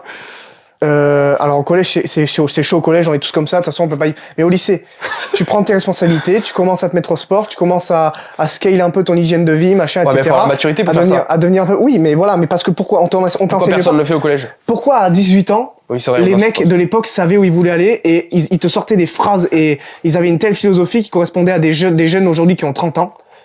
Ils avaient ça à 18, 17, 15 ans. Tu vois? 16 ans même. Ouais, bon, j'ai sauté. Bref, ouais. En gros, période collège, lycée, début lycée, fin lycée. Ils avaient des philosophies qui correspondaient à des gens aujourd'hui qui ont passé la trentaine et encore même beaucoup plus matures que ça. Parce qu'à l'époque, c'était beaucoup plus sain. Aujourd'hui, à 30 ans, il y a des gens, ils vont en boîte tout le temps. Oh, qu'est-ce que tu fais? Qui fait ça à 30 ans? Qui fait ça? Mais gros, t'as pas idée. Toi, t'es plus jeune que moi. T'as 50 mois et tout, mais t'as pas Attends, idée. faut se poser des questions quand même. Tu n'as pas idée. Même moi, je le dis, c'est pas le sujet. À mais- l'époque, ils avaient les responsabilités, Ouais. ils les prenaient leurs responsabilités. Aujourd'hui, t'auras pas la maturité pour te dire, ok, je serais peut-être responsable de ça, ça, ça, et je pourrais peut-être améliorer ma situation sur ça, ça, ça. T'as déjà vu un mec vraiment en place, qui a confiance en lui, au lycée, charismatique et tout, etc. Est-ce qu'il a besoin de se bagarrer? Non. Parce qu'en fait, on le fait pas chier. Donc la solution, c'est de devenir comme ça. Et si tout le monde devient comme son ça, physique, tout le monde il se dissuade. respecte. Ouais. Si tout le monde devient comme ça, tout le monde se respecte parce que tout le monde adopte une Comme philosophie. dans la de vie. rue, un mec qui est physiquement en place, qui a les épaules carrées, tu vois, Ouais. qui fait une gueule, pas de mec joyeux, tu sais. Parce que les gens, ils sont là à Oui, dire, c'est ouais, vrai, ouais, c'est souris, vrai. souris. Non, je souris pas. Mais de toute façon, Quand je quelqu'un suis qui dans est le tram à respectable est Bordeaux, respecté. quand t'es dans le tram à Bordeaux à 22h, non, souris pas, non. Souris pas, parce que tu vas te faire agresser, sinon. Tu vas te C'est faire ça. planter. Donc souris pas, fais une tête de mec qui est énervé, tu vois, toute proportion gardée, mais fais une tête Ou de ne mec prends pas le tram le de soir mec, tard, de oui, mec- c'est ouais, vrai. déjà tu fais pas ça.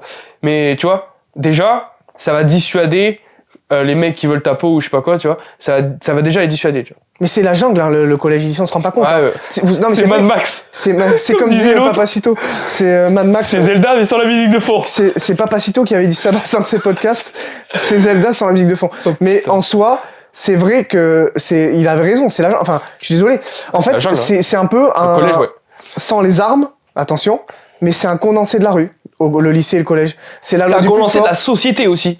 Quand tu regardes, t'as les coins des victimes, les coins des pauvres, et les coins des ultra riches, les mecs qui sont populaires Ouais, au ouais. collège. Il y a un peu de ça. Mais du coup, Ah ouais, il y a de ouais, ouf mais de la ça. loi de la jungle. Enfin, je veux dire, c'est un condensé de la rue. Au lycée, enfin, au lycée un peu moins, mais Au encore lycée, tu plus. commences à prendre la maturité, les profs ils disent... Il y a le mec au lycée, tu te rends pas compte, gros. En fait, les gens deviennent peu, juste quand même. plus forts physiquement. non mais en maturité psychologique je parle. tu vas dans un lycée public, Et même, c'est la jungle. Hein. Ouais. Tout le monde se fout de ta gueule et tout. Et même on si est là à t'es pas dire en place, ouais, hein.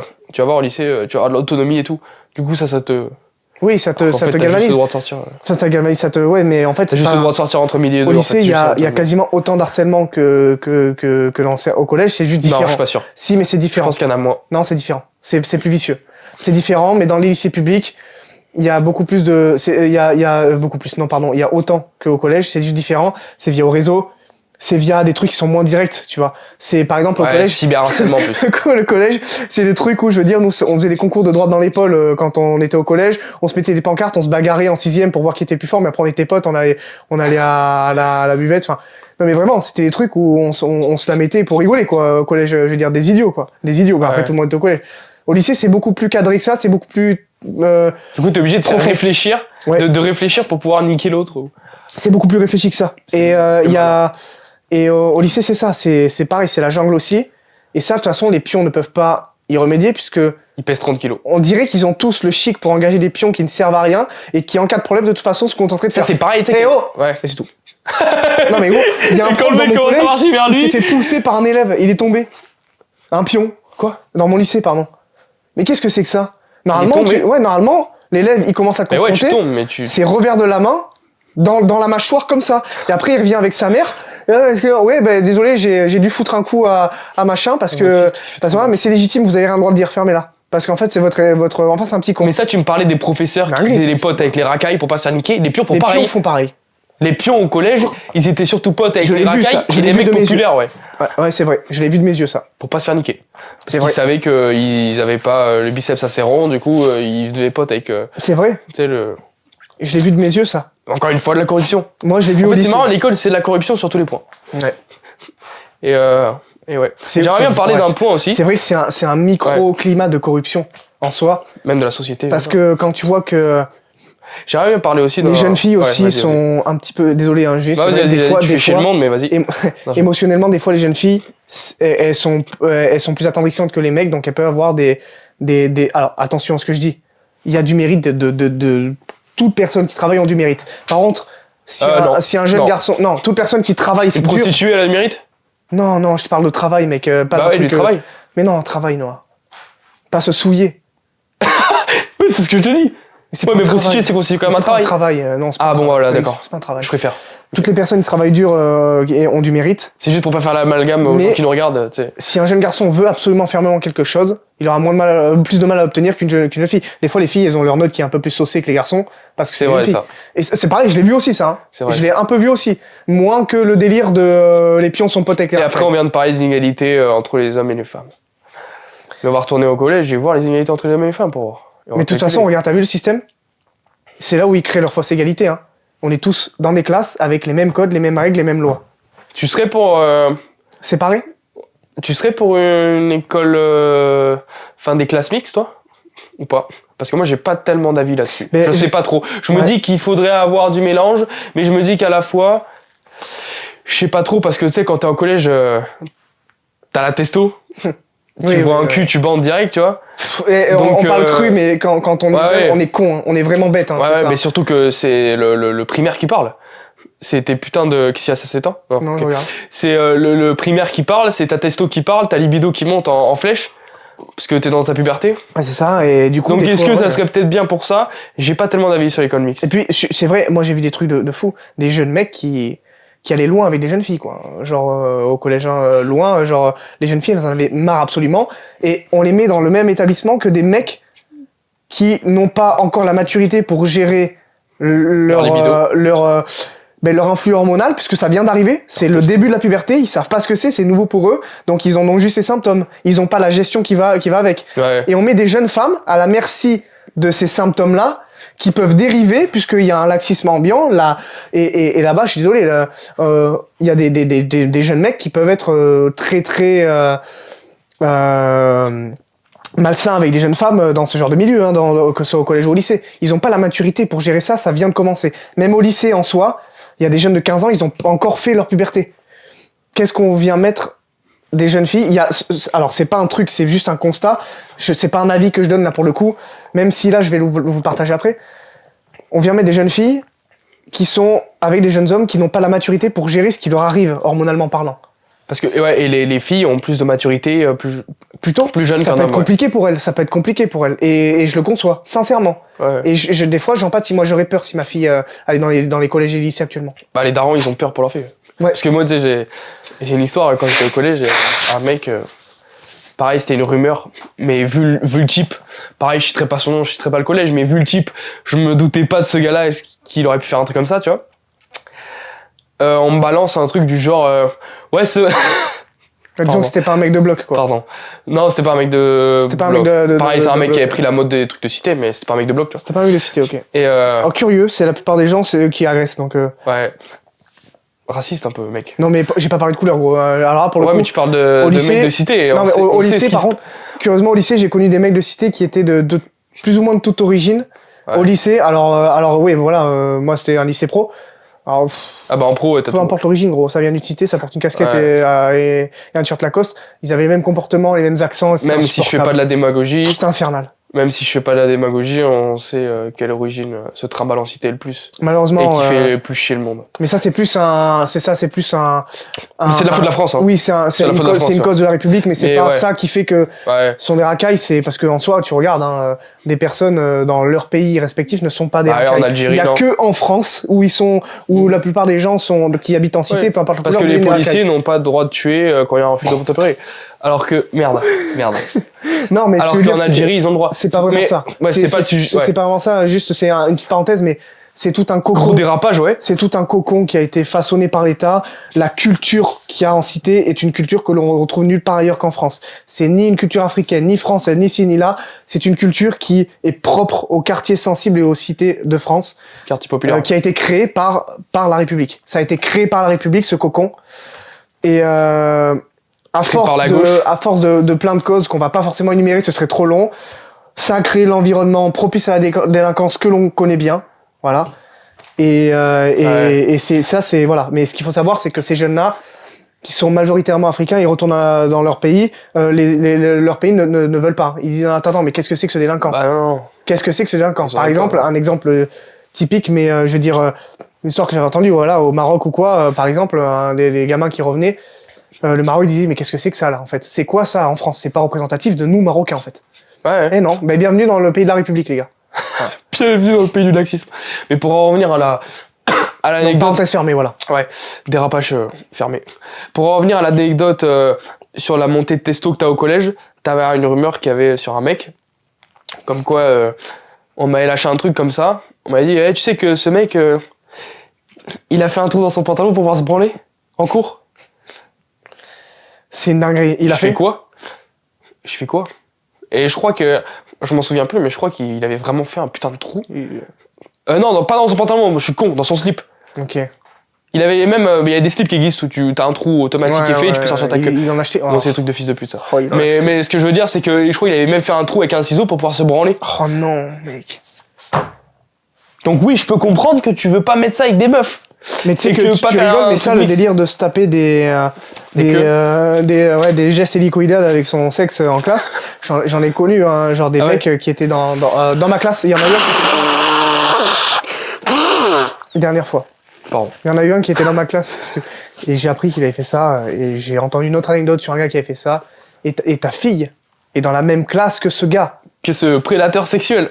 Bah, non, Normal. mais Non, mais t'as prédateur, compris, mais, non, oui, mais, t'as mais- compris, mais- t'as compris. mais un malade, quoi. Enfin, Ouais. Non, mais je comprends. les jeunes garçons ne sont pas faits pour suivre, en particulier les jeunes garçons, c'est très compliqué pour eux d'être dans Après, ce système-là. ouais, c'est pareil, quand t'as la puberté, gérer tes pulsions et tout, c'est chaud, tu vois. Mais regarde, C'est bon. jeune garçon, conquérant. Conquérir, c'est à l'aventure. Là, c'est l'inverse de l'aventure, c'est on t'enferme. Pareil, hein. Les Même, jeunes est-ce qu'au les niveau jeunes du... filles, elles ont beaucoup plus de naturel à se conformer à quelque chose, etc. Parce qu'elles ont beaucoup plus elles ont moins de caractéristiques masculines qui sont beaucoup Elles ont plus moins de conquérantes. compétition, esprit compétitif en eux que Parce les mecs. qui correspond beaucoup à l'esprit conquérant. Et l'esprit conquérant, c'est aller explorer, partir, là-bas, énergie, tata. Là, c'est une ligne, on t'enferme. Ouais. Et donc, Est-ce que ça a pas un impact l'esprit aussi au niveau conquérant, des sexes il conne sur les murs, il rebondit, et du coup, ça impacte tout le monde qui est dans la classe. Donc ça a un Et dans impact l'école. aussi au niveau des sexes, finalement.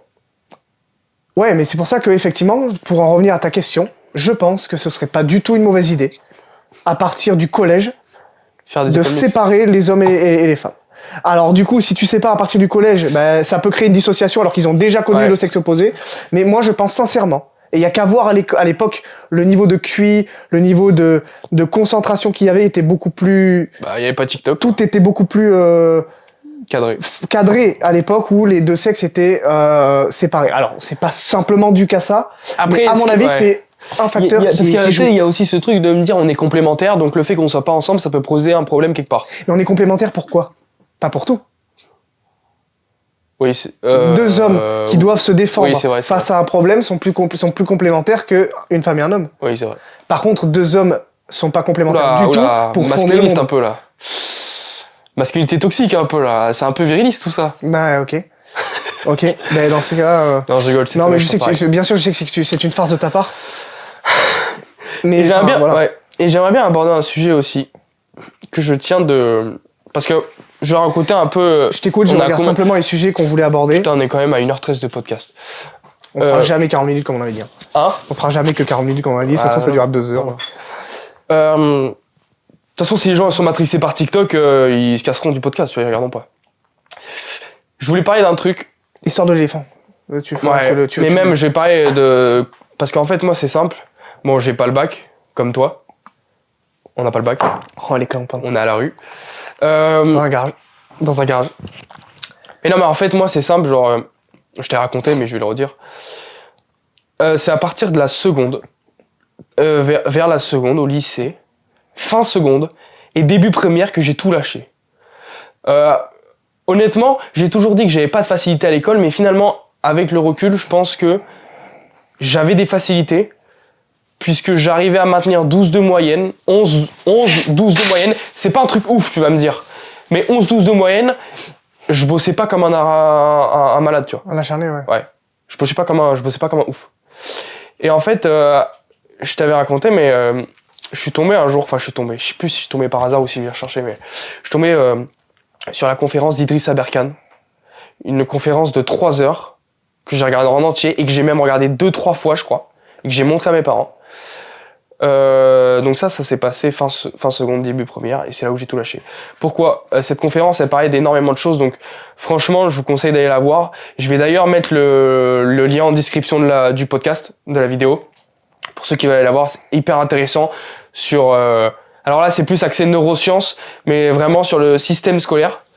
Donc Idriss Aberkan, qui est un essayiste neuroscientifique, il parlait d'énormément de choses, et notamment une chose que j'ai retenue et que je vais aborder, c'est ce qu'on appelle l'impuissance apprise. Donc là, je vais ressortir exactement ce que j'ai vu dans la conférence, mais bien évidemment, allez la voir parce qu'il explique mieux que moi.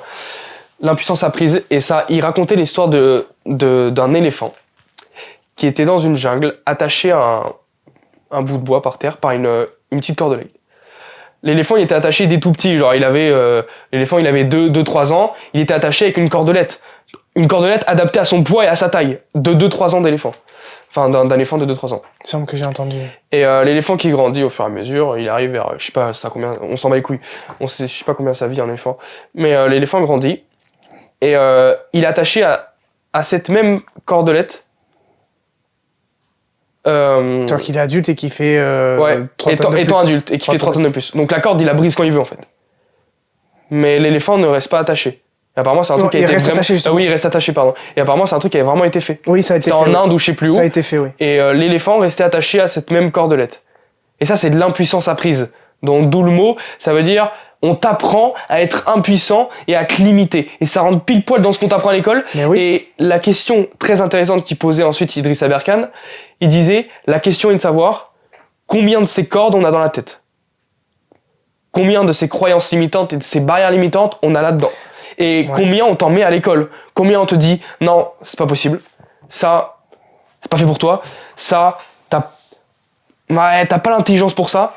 C'est des cordes qu'on te met. Ouais, ou alors même directement un domaine qui... Ouais. Parce que des fois, on te dit ça, t'es pas fait pour ça, etc. Et ça, c'est pile le phénomène de l'impuissance apprise. Oui, mais c'est ça. Des fois, c'est littéralement des domaines qu'on essaye d'exclure de la possibilité des individus. Parce que là, autant on peut te dire, toi, t'es pas fait pour ça, mais autant, des fois, c'est des domaines entiers qu'on exclut de la possibilité des individus parce qu'on sait que ces domaines-là pourraient servir aux individus à s'extirper de ce système. Ouais. Et pour te dire autant que c'est vrai, c'est que j'ai réussi à le faire avec mon chien.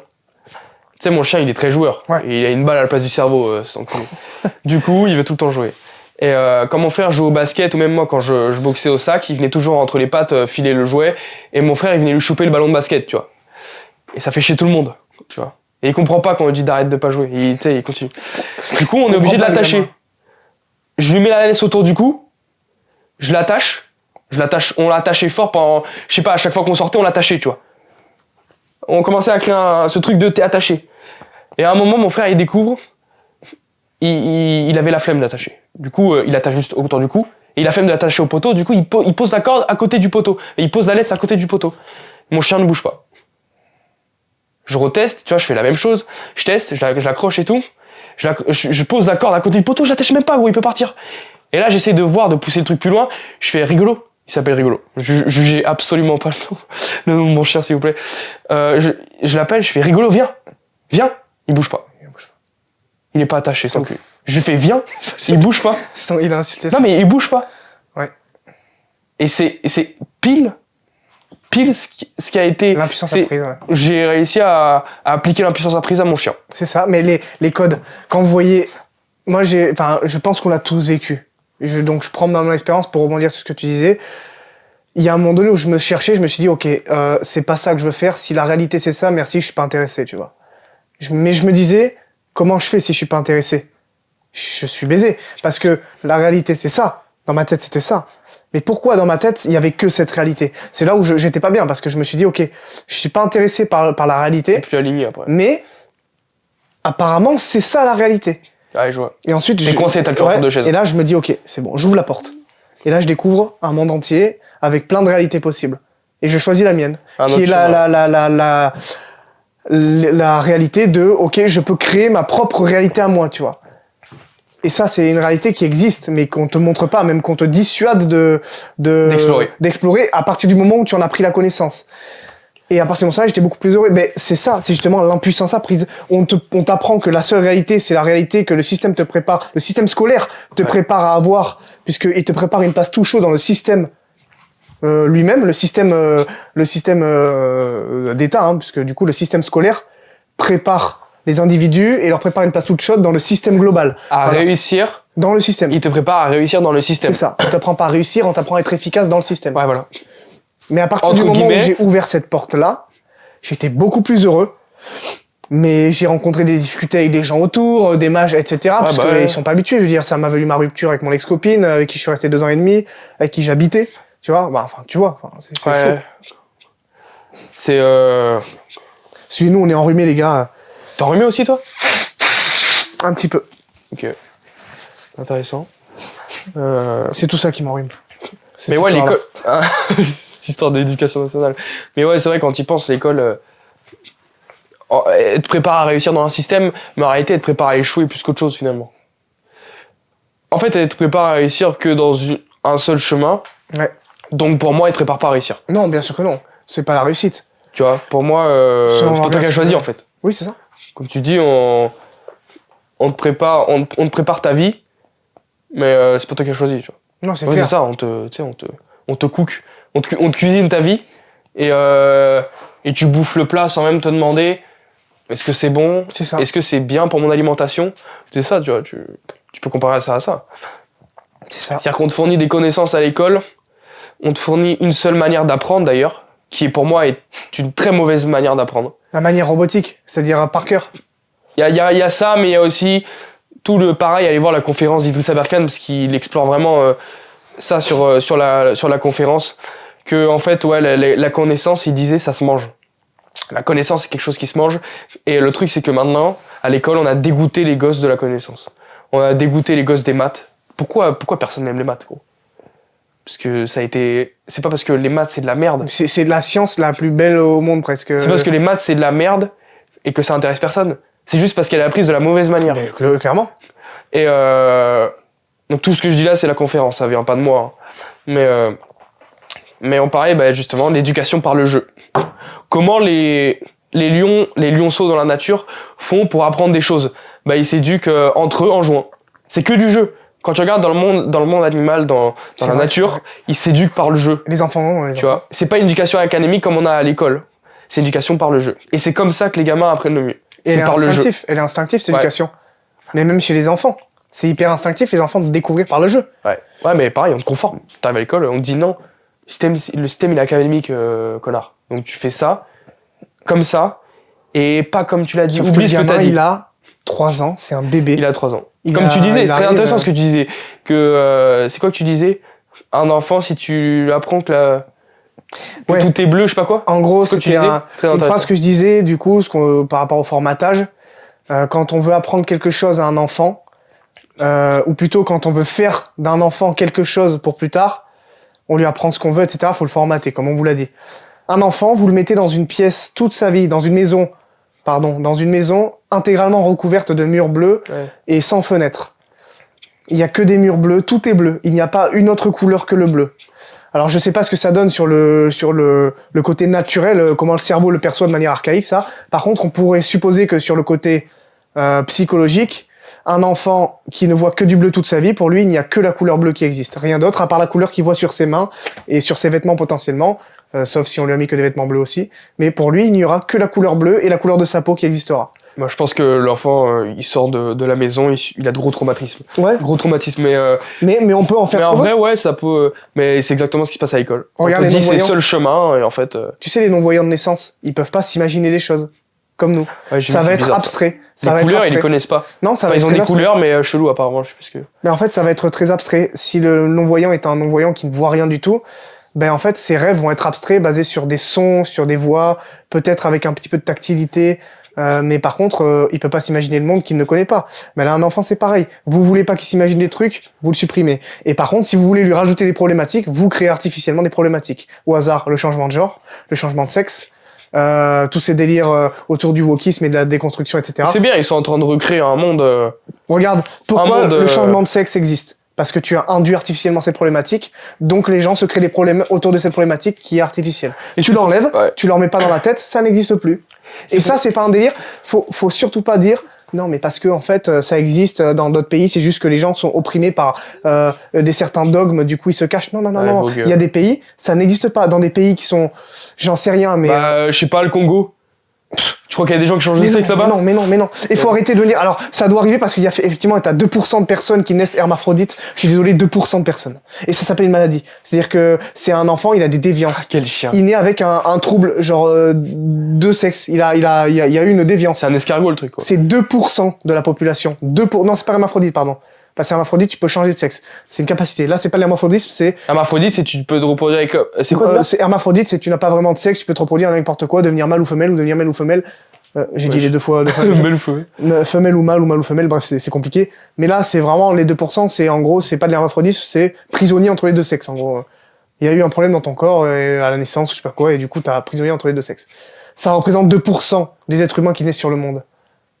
Putain. Et c'est une maladie. Et on parle pas des gens qui sont... la transsexualité est aussi une maladie, je pense. Non, la transsexualité est une maladie mentale créée par le wokisme. Une maladie qui a été apprise, du coup. Qui a été créée par le wokisme. Qui a été apprise, ouais. Qui a été induite comme étant un problème réel. Parce que ça a été artificiellement induit. Alors qu'en Palestine, là où ils se font bombarder, c'est pas un problème. Non. Bon, après, c'est un autre sujet. Je sais même pas si on a le droit de prononcer le mot Palestine, mais bon. Sur YouTube ? Non, faut faire gaffe. Mais non, j'en sais rien. En vrai, si, je pense que c'est bon, vas-y. Toi, t'es pas prêt, toi. Hein. Enfin, ils sont pas prêts, hein. Parce que là, c'est l'épisode 1, ça va, on y va mollo, tu vois. 1. Mais épisode 2, ça va monter en grade. Épisode 3, 4, 5. Et la suite... Sinon, il y aura des sujets d'expérience. Il y aura des mots qui vont dépasser l'entendement, là. On vous a ramené une instite des écoles. Et, on va tester un truc sur elle. On va tester de lui montrer en fait, on l'a formaté à notre manière. On va lui faire écouter un podcast de Papacito. On va voir comment il réagit. C'est un sujet d'expérience. Est-ce qu'elle vomit? Est-ce qu'elle fait une crise d'asthme? On va voir ce qu'elle fait. Ouais, de toute façon... T'as d'autres trucs à dire ou pas? On va clôturer, du coup... Donc ouais, essayer de vous détacher un maximum, même si ça peut être dur à un certain âge. On dit pas d'arrêter les études, on dit juste... Moi, il y a un conseil que je vais donner aux gens peut-être qui sont au collège ou au lycée, mais qui sont obligés peut-être de continuer dans cette voie parce que voilà, on a des parents forcément qui veulent que vous ayez le bac et tout. Moi, je vous dis juste, je vous dis pas d'arrêter l'école, parce que c'est une responsabilité que je peux pas me permettre de dire aux gens, ça veut dire arrêtez vos études et pas le bac. C'est pas à moi de le dire. Il y a des études genre la médecine est extrêmement poussée qui demande vraiment d'avoir le bac, etc. Bon. Et même c'est pas à moi de prendre cette responsabilité là de vous le dire. Par contre, la responsabilité que je vais prendre maintenant, c'est de maximiser des compétences à côté de l'école, de prendre le temps que vous avez à côté de l'école. Par exemple, si vous êtes au lycée, arrêtez de fumer, arrêtez d'aller en boîte et prenez ce temps-là pour apprendre des compétences qui valent sur le marché. Enfin, vivez quoi. Vivez, mais je veux dire, ne vous détruisez pas non plus quoi. Ouais, même moi je le dis, après c'est mon avis. On est pas obligé de se déglinguer en voyant ses potes quoi, tu vois. Ouais, voilà. Et puis déjà, arrêtez d'aller en boîte. Trouver des bons potes. Ouais, essayez de de maximiser des compétences qui se valent sur le marché, qui peuvent être rémunérées sans forcément avoir besoin d'études. Ça existe maintenant avec Internet, on peut faire énormément de choses. Donc c'est ça le conseil que j'aurais à dire. Essayez vraiment d'apprendre énormément de choses à côté de votre éducation nationale, de votre éducation qu'on vous enseigne à l'école. Parce que c'est ça qui vous sauvera. Si un jour vous vous rendez compte que le métier dans lequel vous êtes c'est de la merde, c'est la seule chose qui pourra vous sauver. C'est les compétences que vous avez décidé de mettre à la place de fumer des gros joints en boîte. Ouais, je vais peut-être rajouter un petit truc, je vais Des dire... Vas-y. Juste prenez conscience que le système ne veut pas forcément votre bien. Je dis pas qu'il veut votre malheur, mais il veut pas votre bien. Il veut le bien du système en se servant de vous comme pièce d'échec. Voilà, ça c'est clair, c'est dit. Ça veut pas dire que tout ce qu'on apprend à l'école c'est pas bien, loin de là. Loin de là. Par contre, il y a des choses qu'on apprend plus qu'on devrait apprendre. Et partez du principe que toutes les innovations qui ont été faites n'ont pas été faites par des gens qui se conforment, mais par des gens qui ont laissé place à leur créativité et à leur originalité. C'est vrai que c'est le message à retenir, ça. Puisque une idée, elle part de l'originalité d'une personne. C'est tout. Pour moi, une idée qui existe déjà n'est pas une idée. Une vraie idée, c'est que c'est un concept qui se développe à partir de rien. De presque rien, en fait. C'est une innovation. Une vraie idée, c'est une innovation. Voilà. Tous les gens qui ont innové ne sont pas des gens qui se sont conformés. Ce sont des gens qui ont laissé parler leur originalité. Voilà. Chose que l'école essaye de vous enlever. Elle veut l'étouffer. Voilà, que l'école veut étouffer. Donc, gardez bien ça en tête. Et d'où la citation du début. Je pense que vous avez capté maintenant. Gardez aussi en tête que si vous voulez, je pense, réussir et être plus heureux, c'est dans entreprendre au sens large du terme. Essayez. Parce que, essayez, expérimentez. Cherchez-vous une passion, quelque chose, expérimentez. Et apporter de la valeur aux gens, mais tout ça, apporter de la valeur aux gens, expérimenter tout ça, ça se fait en partant à la conquête de quelque chose, ça se fait pas en se conformant, en fait. Ça se fait pas en se conformant.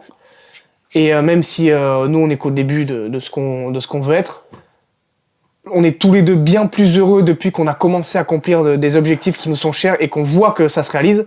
Je veux dire, des objectifs qu'on a commencé, des objectifs partiels, et ça, on les a accomplis parce qu'on s'est détaché de tout ça, en partie, et qu'on s'est dit, ok, let's go, je commence ma vie maintenant, j'entreprends en fait. Ouais. J'entreprends sans ça du temps, pas forcément en parlant d'argent, mais en parlant de conquête, d'aller chercher quelque chose. Et je suis beaucoup plus heureux comme ça personnellement, en ayant accompli beaucoup d'objectifs partiels, en performant dans mon sport, qui ne correspond pas du tout aux valeurs du système en fait. Scolaire.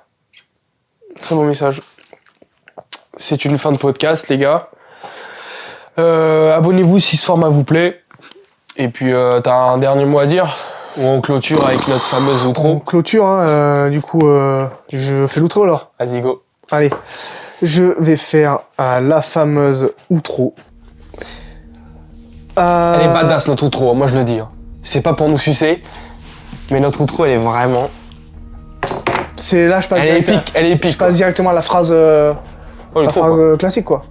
L'outro, ouais. Ouais, l'outro. On dit à chaque podcast, chaque fin de vidéo. Donc... Il a oublié. Ça me fait rire. Non, j'ai pas oublié, c'est que j'étais en train de mélanger avec l'intro. N'oubliez surtout pas, poursuivez votre version 2.0 et au lieu de le rêver, faites-le. C'est très important. À la prochaine.